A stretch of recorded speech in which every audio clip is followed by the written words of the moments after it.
Est-ce qu'on va avoir besoin d'aller acheter son pain avec une brouette de billets comme entre les deux guerres en Allemagne? Est-ce que ça va être ça que l'on va vivre en 2022? L'inflation aux États-Unis en 2021 a touché sur l'année 6,8%. Certains matériaux, comme le bois, on en parlera un peu plus tard, avaient augmenté de 200 à 300% en 2020. Est-ce qu'on va, du coup, avec ces augmentations drastiques, est-ce qu'on va voir disparaître notre pouvoir d'achat, en tout cas en perdre une grande partie? Est-ce qu'on va être dans l'inflation? Est-ce qu'on va être dans l'hyperinflation? Si vous êtes comme moi, quand même inquiet parce que vous avez des économies de côté, vous avez un patrimoine sur lequel vous comptez pour à moyen long terme, soit financer votre retraite, soit financer des beaux projets, peut-être que cette situation-là vous inquiète. Et moi, de mon côté, je suis allé faire un peu mes recherches et c'est ce que je voudrais vous partager dans cette vidéo. J'ai voulu analyser la situation, comprendre ce que c'était l'inflation, l'hyperinflation, dans quelle situation on est aujourd'hui, mais surtout, à la fin de la vidéo, moi je veux vous donner les actions possibles, des investissements possibles pour à la fois se protéger de l'inflation, voire, pourquoi pas, profiter de l'inflation pour du coup voir son patrimoine augmenter de manière beaucoup plus importante, ou en tout cas augmenter plus que l'inflation. Alors, je vous ai mis dans la descriptif le sommaire exact. Et si vous êtes en train de regarder la vidéo sur YouTube, je vous ai mis le chapitrage. On va voir aujourd'hui pourquoi est-ce qu'on a raison ou pas de s'inquiéter de l'inflation. Qu'est-ce que c'est que l'inflation? Il faut quand même qu'on définisse. Comment s'en protéger? Si on est dans l'inflation, comment on peut s'en protéger, voire en profiter? Et puis à la fin, je vous donnerai les actifs sur lesquels on peut investir, des actifs très précis. Alors, pourquoi est-ce qu'il faut s'inquiéter de l'inflation? Si on regarde l'augmentation de l'inflation de 6,8% aux États-Unis, je me suis amusé à regarder, je me dis, ok, si je prends cette inflation-là, ou en tout cas à partir de cette inflation-là, si aujourd'hui j'ai 100 000 euros et que, imaginons, on va prendre quelqu'un qui a besoin de sortir 2500 euros par mois, qui a un capital de 100 000 euros, combien de mois de vie il a? Au bout de combien de mois 100 000 euros moins 2500 par mois, au bout de combien de mois il est à 0? Et en fait, c'est 40. 40 fois 2005, ça fait 100 000. Ok. Bon, très bien. Maintenant, je me projette dans 10 ans, il y a de l'inflation.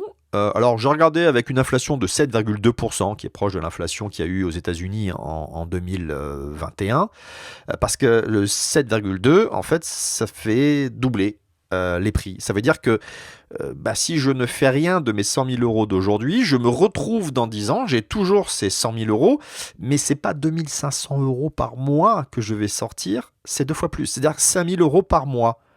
Ok. Ouais, mais j'ai toujours 100 000 euros, Jérôme. Oui, tu as toujours 100 000 euros. En effet, l'inflation n'a pas bouffé tes 100 000 euros. C'est juste que tu as besoin de sortir 5 000 au lieu de 2005. Ça veut dire que tu as 20 mois de vie devant toi. C'est ça le pouvoir, je dirais, insidieux de l'inflation, c'est qu'on voit son patrimoine qui, lui, ne baisse pas. On a toujours ces 100 000 euros, 500 000 euros, 1 million, 10 millions, on est d'accord. Mais par contre, ce que l'on peut faire avec cet argent-là diminue. Si j'ai besoin d'acheter une voiture aujourd'hui et qu'elle vaut 10 000 euros, dans 10 ans, elle vaudra peut-être 20 000. Ou 15 000, mais en tout cas, je ne vais pas pouvoir m'acheter autant qu'aujourd'hui. Donc c'est pour ça que c'est quand même important de s'inquiéter de cette inflation. D'ailleurs, première question que j'aurais envie de te poser, c'est est-ce que toi aujourd'hui, par rapport à ce que disent les médias, est-ce que tu es dans une situation, est-ce que tu es inquiet? Voilà, est-ce qu'on a raison de s'inquiéter aujourd'hui? Est-ce que finalement, cette inflation de 6,8% qu'il y a eu en 2021 aux États-Unis, elle va arriver en France, en Europe, et est-ce qu'elle va se prolonger? Parce que c'est ça qui est important, c'est la durée. Parce que qu'est-ce que c'est que l'inflation? Je dirais, on va commencer par qu'est-ce que ce n'est pas l'inflation. L'inflation, ce n'est pas la hausse des prix. Ouais. Disons que l'inflation, ce n'est pas que la hausse des prix, ou que la hausse des prix, ce n'est pas l'ensemble de l'inflation. Si je te donne l'exemple du bois, je t'ai trouvé un article de presse. il a augmenté à un moment de 200%. Ah ouais, Jérôme, attends, t'imagines, ça c'est de l'inflation. Non, ça c'est une augmentation d'un prix. C'est du bois de construction. Tiens, regarde, je t'ai trouvé une dépêche. 2 mois après, moins 50%. C'est-à-dire qu'il y a eu une augmentation de prix, mais ça a été temporaire et ça a été lié à un événement qui a fait que il a manqué de bois, donc le bois a augmenté, puis après est revenu petit à petit à un certain prix. Donc l'inflation, ce n'est pas uniquement une augmentation des prix. C'est pas parce qu'il y a quelque chose que tu vois au quotidien qui augmente que d'un coup c'est de l'inflation. L'inflation, c'est la perte de pouvoir d'achat de la monnaie qui se traduit par une augmentation générale. Ce n'est pas le bois, ce n'est pas l'essence, c'est général et durable des prix. Elle doit être distinguée de l'augmentation du coût de la vie. La perte de valeur de la monnaie est un phénomène qui frappe l'économie dans son ensemble, c'est-à-dire à la fois les ménages, les entreprises, les administrations. Et on a là-dedans l'indice des prix à la consommation. Souvent, on confond, moi-même, l'inflation qui est présentée par l'indice des prix à la consommation, le panier moyen, qui est utilisé pour évaluer l'inflation. C'est un des outils, mais cette mesure, elle est partielle, étant donné que l'inflation, elle couvre un champ beaucoup plus large que la seule consommation des ménages. Le bois de construction, moi, en tant que ménage, j'en ai jamais acheté. Du bois de construction, enfin en tout cas des matériels de construction, quand j'ai à un moment rénové ma résidence principale, j'en ai acheté, mais c'est pas, on va dire, ma consommation quotidienne.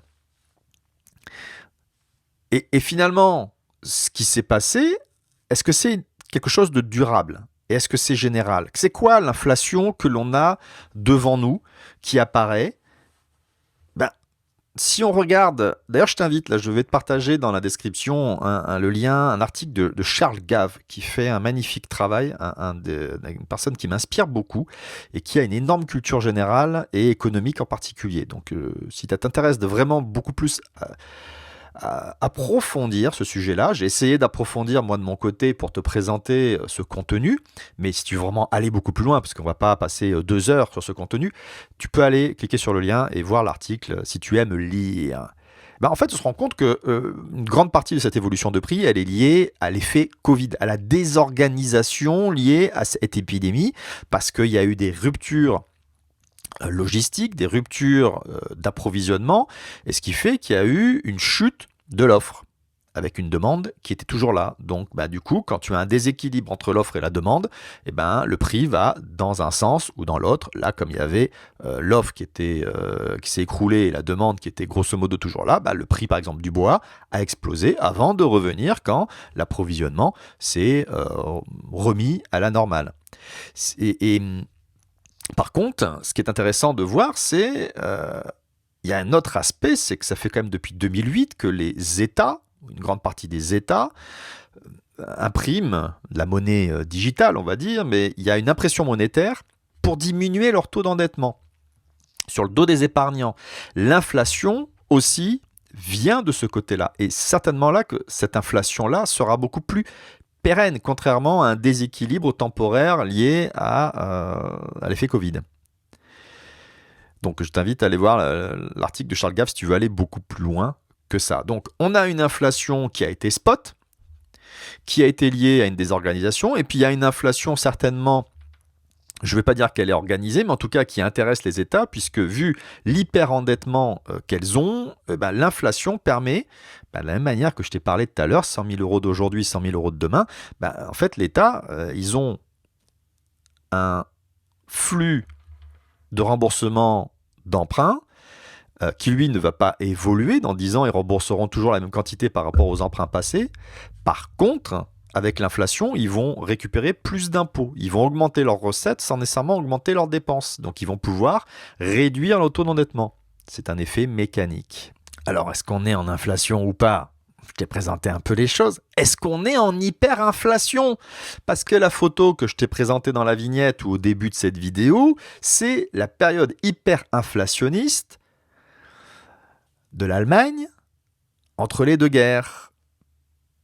Alors, la définition de l'hyperinflation, c'est quoi? C'est d'avoir 50% d'augmentation des prix par mois. D'accord? Est-ce qu'on est dans ce cas aujourd'hui? Clairement non. Clairement non. On a eu sur une année aux États-Unis 6,8%. Est-ce que c'est de l'hyperinflation? Non. Sur une année, c'est même pas un peanuts par rapport à ce qui est représenté par mois. Donc pour moi, malgré les titres que je vois passer moi sur YouTube depuis des années avec des personnes qui écrivent des bouquins, etc., qui nous disent on va se retrouver comme au Zimbabwe, on va se retrouver comme en Allemagne entre les deux guerres mondiales, les États impriment de la monnaie, donc l'hyperinflation va arriver. Clairement, peut-être qu'ils ont raison, mais aujourd'hui, quand je regarde aujourd'hui, nous ne sommes pas dans une phase d'hyperinflation, donc rassure-toi, ne va pas acheter ta brouette au magasin de bricolage, tu n'en auras pas besoin pour acheter ton pain. Alors, comment se protéger ou profiter de l'inflation? Ce qu'il faut comprendre, et là, merci à la magnifique chaîne Zone Bourse, puisque je me suis inspiré de leurs vidéos. Voilà, là c'est le cadran en fonction de la période économique dans laquelle on est, quels sont les actifs qui il faut détenir dans son portefeuille pour pouvoir profiter de la situation économique. Bon, grosso modo, pour te la faire simple, il y a 4 situations économiques. J'en ai parlé dans les 2 dernières vidéos. D'ailleurs, tu peux cliquer en haut pour voir la vidéo que j'avais fait sur le magnifique portefeuille permanent de Harry Browne. Donc, il y a une période, c'est la stagflation, c'est-à-dire une inflation sans croissance. Clairement, il y avait l'inflation, il n'y avait pas de croissance, c'est les années 70 à cause de la crise du pétrole. Le boom inflationniste, donc là ce sont les années 80, c'est qu'il y a de l'inflation, mais avec de la croissance. Ensuite, tu as le boom des inflationnistes, donc le boom à chaque fois, c'est l'activité économique, donc tu as de la croissance, mais tu n'as pas d'inflation, c'est les années 90. Et puis tu as la crise déflationniste, c'est-à-dire que c'est ni croissance ni inflation, c'est ce qui se passe au Japon depuis, je crois, le fin des années 80 aux années 90. Alors, et en fonction, si on regarde, là, aujourd'hui, on va s'intéresser particulièrement à la partie qu'est-ce qui se passe pendant un boom inflationniste. Si on part du principe que on appelle ça la période post-Covid, on rentrerait dans ce boom inflationniste, on se rend compte que ce qui, historiquement, a bien résisté à l'inflation ou qui a évolué de manière positive, c'est-à-dire qui a bien profité de l'inflation, c'est les actions sur les marchés émergents, l'immobilier locatif, l'or et les matières premières, les obligations de marchés émergents et les obligations protégées de l'inflation. Alors j'en ai surtout vu aux États-Unis, je ne sais pas si ça existe en France, mais on verra un peu plus en détail derrière où les trouver, comment les trouver. Juste une petite pause, si tu apprécies le contenu que tu es en train de regarder ou d'écouter, je t'invite à mettre un cœur, un like, un pouce vers le haut. Ça me fera déjà un plaisir. Et puis surtout, ça permet à la plateforme sur laquelle tu regardes ou écoutes ce contenu de pouvoir le diffuser à d'autres personnes comme toi qui peuvent en profiter. Moi, ça me permet de communiquer, de diffuser le message de protéger un peu votre patrimoine, faites-le fructifier, soyez un corsaire de vos finances. Et puis si vous avez une option d'abonnement, que ce soit sur YouTube, Facebook, LinkedIn ou sur les plateformes de podcast, cochez la bonne case, et ça permettra de pouvoir profiter et d'être notifié du prochain contenu sur les investissements en bourse. Alors maintenant on continue. Comment investir dans ces actifs? On va voir grosso modo 3 façons de le faire. Première façon, on parlait tout à l'heure de l'or, les matières premières, des marchés émergents, c'est éventuellement d'investir sur des sociétés en particulier qui sont en lien avec ces secteurs. Producteurs, les mines d'or, les producteurs d'or, de matières premières, pétrole, énergie par exemple. Alors moi je ne suis pas trop fan de ça parce qu'il faut que j'aille choisir, déjà que j'aille trouver ces sociétés et puis que j'aille choisir une société qui se porte quand même bien alors qu'il peut y avoir une société qui se porte mal parce qu'elle a fait des mauvais choix. Donc moi je préfère les ETF parce que du coup ça achète une catégorie et là-dedans il y a les premiers de la classe, les seconds, en général les derniers de la classe, ils ne sont pas dans les ETF. Ou en tout cas, s'ils posent problème, le risque est dilué. Bon, ça c'est un choix personnel, donc on verra plus tard la liste exacte d'ETF. Et à part l'immobilier, parce que les ETF, on en parlera juste après. Bon, bref. Voilà, donc soit les sociétés individuellement, soit des ETF, soit de l'investissement direct dans l'immobilier. Pour vraiment rentrer dans le détail, je te parlais tout à l'heure. Voilà, tout ce qui est marché émergent au niveau action. Je t'ai trouvé un ETF, tu peux en trouver d'autres, mais ça te permet déjà de faire une première recherche en fonction du site sur lequel tu iras regarder le détail de cet ETF, certainement qu'il te proposera des ETF identiques. Donc après, c'est à toi de faire ton choix. Moi, je ne suis pas là pour te dire d'investir. Je te partage moi juste mon analyse, ma recherche. C'est à toi après de faire un investissement si c'est bon pour toi. Je ne dis pas qu'il faut investir systématiquement là-dedans. Donc tu as les actions au marché émergent, cet ETF, pour l'immobilier locatif. Pour l'immobilier locatif, alors ce qu'il faut savoir, c'est qu'il y a des ETF, j'en ai vu pas mal aux États-Unis, des ETF immobiliers, mais c'est avec beaucoup d'immobilier d'entreprise. Que ce soit des zones commerciales, des ETF avec de l'immobilier bureau. Et ça, par contre, c'est pas quelque chose qui va profiter systématiquement de l'inflation. L'inflation profite à l'immobilier locatif, l'hébergement, enfin le logement, pardon. Pourquoi ? Parce que, par exemple, si tu regardes en France, les loyers sont indexés sur on appelle ça l'indice de la construction, un truc comme ça. Ça veut dire que si les matériaux de construction augmentent, si l'inflation, rappelle-toi au début, je disais l'inflation, c'est pas spot le matériau de bois là. Bois de matériaux de construction, pardon.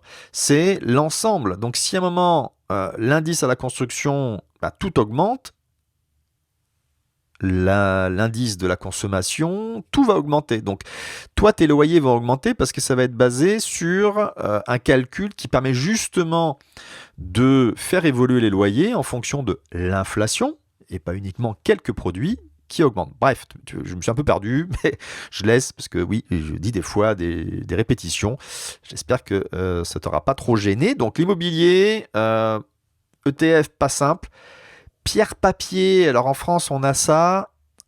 Oui, ça te permet de choisir par exemple de l'immobilier locatif, mais les frais sont super importants. Je m'étais renseigné il y a quelques années, tu as une liste d'attente pour pouvoir rentrer. Pour pouvoir sortir, au pire, c'est une fois par an que tu peux sortir. Si tu as quelqu'un en face qui l'a... Enfin bref, c'est mauvaise liquidité, tu t'en sépares très difficilement. Et c'est pas évident de rentrer. Donc, pour moi, le pierre-papier, c'est pas vraiment quelque chose que j'apprécie et j'ai jamais vraiment investi là-dedans. Ça m'a semblé trop contraignant. Par contre, alors là, ça demande ça demande une autre énergie, c'est d'investir directement, donc à titre personnel, puisque là, tu auras ton locataire. Alors, le gros intérêt, c'est que non seulement tu vas investir aujourd'hui et tes loyers vont augmenter, mais l'emprunt que tu vas faire aujourd'hui, si tu le prends à taux fixe, ton remboursement d'emprunt, lui, ne va pas évoluer. Donc, d'emprunter de l'argent pour pouvoir acheter de l'immobilier que tu vas louer, ça, c'est un super effet de levier. Tu vas profiter de l'inflation. Rappelle-toi ce qui s'est passé dans les années 70-80 avec des inflations autour de 10%. Mes parents, ils ont acheté la maison, je pense, dans les années début des années 70. Je peux te dire, quand ils ont remboursé l'emprunt à la banque, ça représentait pas grand-chose par rapport à leur budget mensuel, parce que leur budget mensuel, les revenus, mon père travaillait, donc il avait un salaire qui avait augmenté avec l'inflation, mais par contre le remboursement de l'emprunt, lui, n'avait pas augmenté d'une année à l'autre. Donc c'est très intéressant.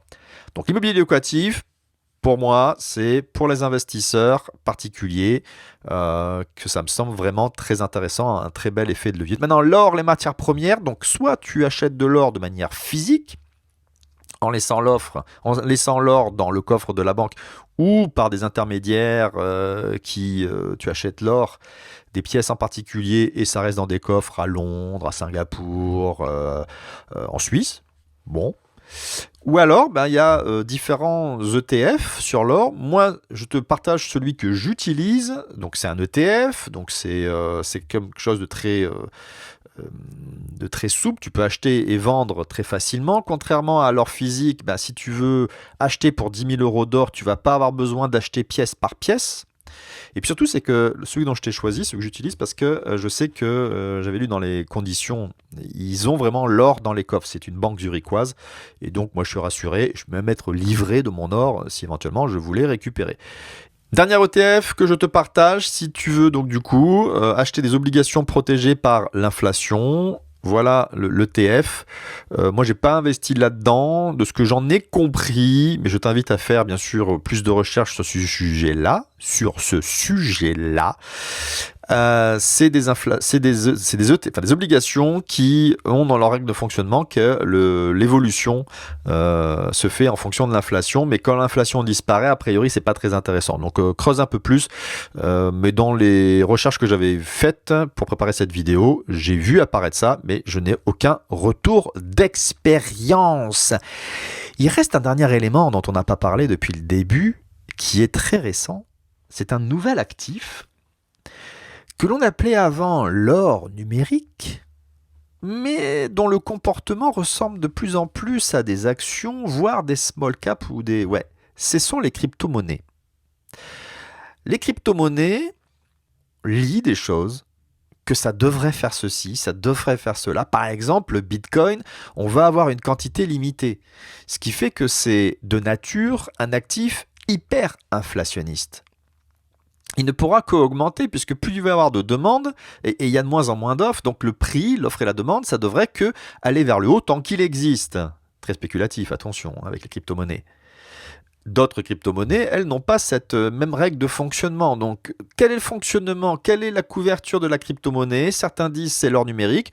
Ouais. Mais enfin, aujourd'hui, ça réagit un peu comme des small caps, c'est-à-dire que la volatilité, c'est plus de la spéculation et on se rend compte que, on se rend compte qu'on se pose des questions. Donc, je te le mets là parce qu'il faut en parler. Oui, je sais, peut-être que tu attendais que j'ai on appelle ça une position ferme, mais je vais pas te mentir, je sais pas ce que vont faire les crypto-monnaies pendant une période inflationniste. La dernière période d'inflation forte, c'est les années 70-80. Est-ce que j'ai un historique de Bitcoin dans les années 70-80? Non. Et je suis pas là pour te dire, pour te prédire l'avenir. Je suis là pour te partager ce qui a marché par le passé. On n'a pas de passé sur les crypto-monnaies, donc je te le mets ici parce que la crypto-monnaie existe, mais je sais absolument pas et je sais pas qui peut te dire la crypto-monnaie va réagir de telle manière en période inflationniste. Donc pour résumer, dans cette vidéo, on a vu que aujourd'hui, on a des inquiétudes, on a des interrogations et que si on est en effet en période inflationniste, il faut avoir des confirmations de plusieurs trimestres.